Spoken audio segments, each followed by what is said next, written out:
What's up, guys? This is Bulvar the Fell-Handed, and this is the Art of the Type 59 Part 9. We are on Fjords. The greens have spawned on the eastern side of the map, and the reds have spawned on the western side of the map.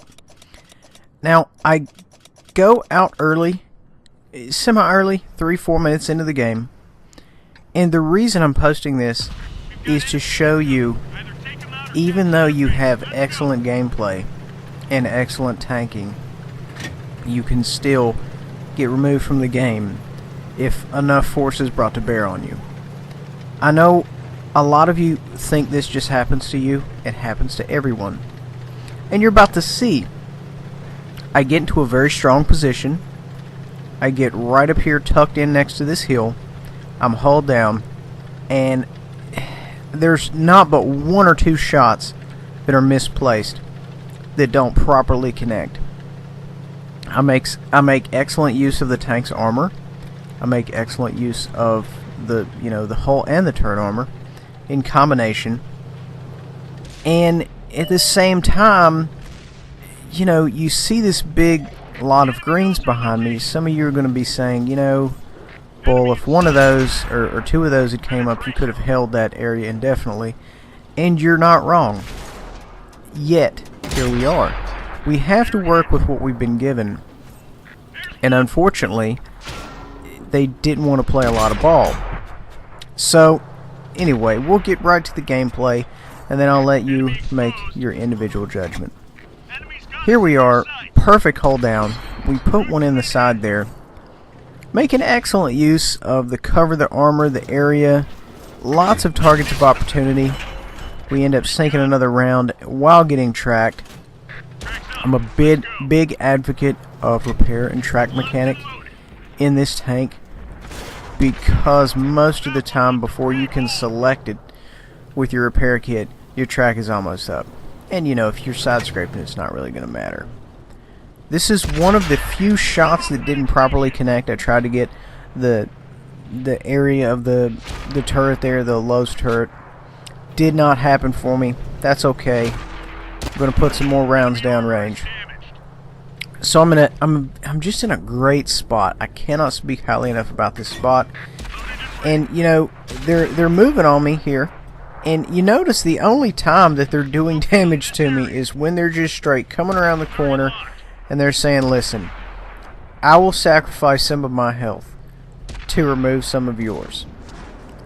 And you can't really do anything about that. It's more or less just up to chance at that point. If people are willing to sacrifice their tank just to damage yours, you're kind of in a pickle, so to speak. I was thinking about side scraping here. Side scraping requires a little bit of preparation, but at the same time, I was afraid if I started side scraping they would roll me, because the idea here is if you swing out wide from someone side scraping, you can put rounds like right into their side.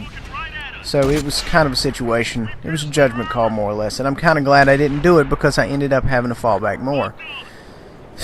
So this guy right here just decides he is absolutely tired of me being in this spot.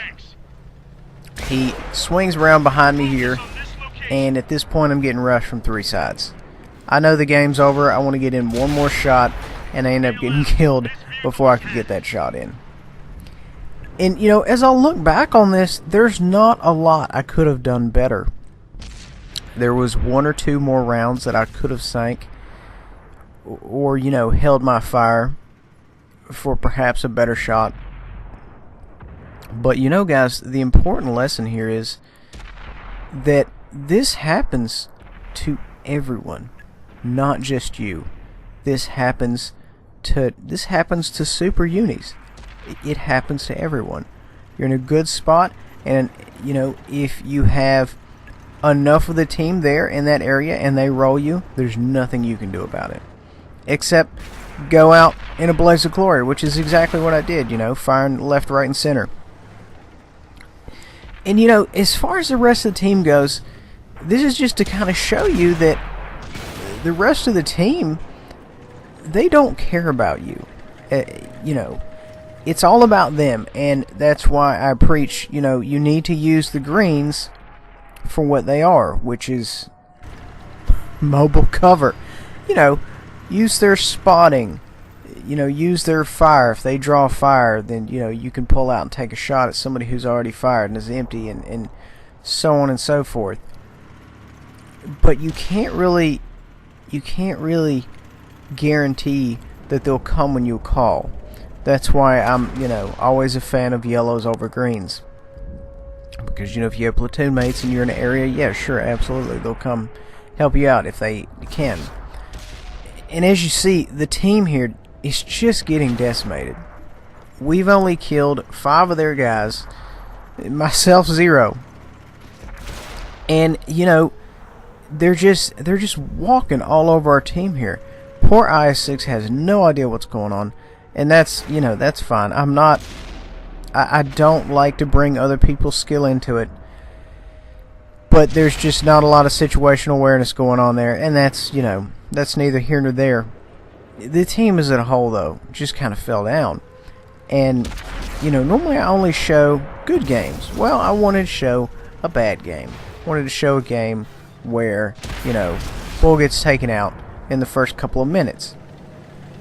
And, you know, I have. And I just, you know, like I said, I just wanted to show you guys it's okay. Sometimes you have excellent tanking and you get raked across the coals for it.